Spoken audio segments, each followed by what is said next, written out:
agarang pagtugon. May malasakit at pag-aksyon. May dedikasyon.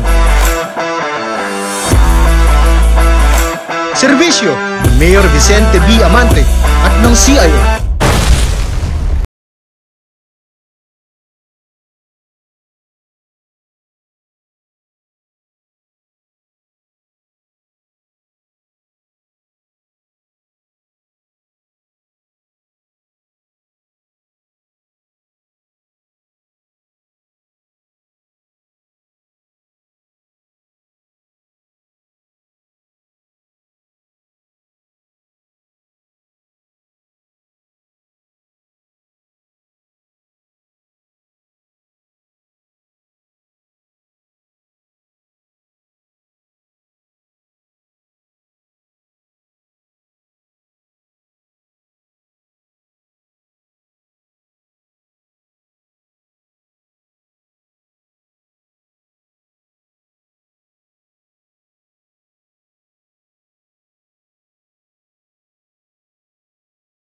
Office of the Senior Citizen Affairs.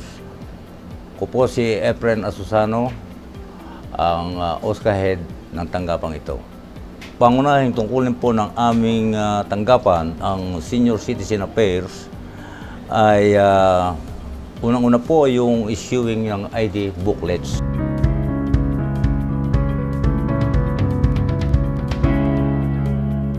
Para ho sa mga seniors na nagsi-60 at para sila ay mag-qualified para sa senior citizen. And then, doon po sa booklets, yun po ay regarding po sa mga discount, and then 20% discount sa gamot, and then sa mga pangunahing pangangailangan po sa tulad ng pagkain, sa mga grocery. And then, meron po kami cinema.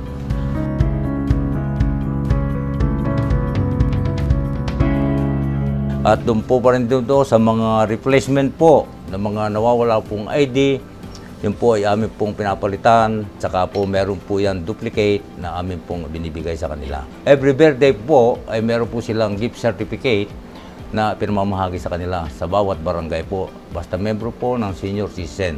Po, gift certificate from our city mayor, yan po, at yan po naman ay sa naikakain natin sa mga fast food. Then, yung pong sa social pension program, yan po ay ongoing po.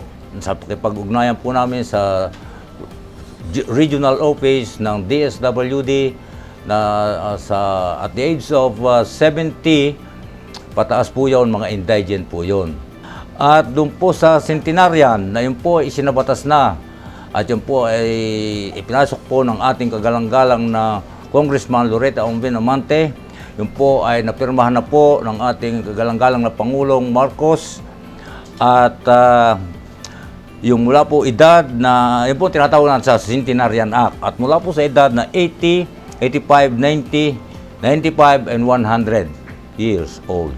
So sa ngayon po ay amin pong hinihintay ang guidelines from the national government kung paano po ang detalye nito, yung IRR. Para ho sa kakabayaran sa kanila kung kailan po magsisimula po ang payment po nito.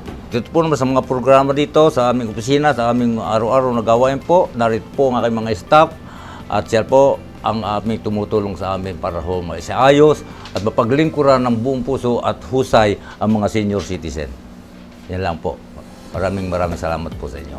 Sa inisyatibo ng ating pamahalaang lokal at ng ating butihing punong lungsod Vicente B. Amante, ay nagkakaloob din tayo ng karagdagang 20,000 piso sa mga sentenaryan ng lungsod ng San Pablo. Ito ay karagdagan sa 100,000 piso mula sa nasyonal na pamahalaan. Para maipaabot ang mga karagdagang katanungan, ay maaaring mag-email sa seniorcitizenspc@gmail.com o mag-message sa FB account CMO OSCA SPC.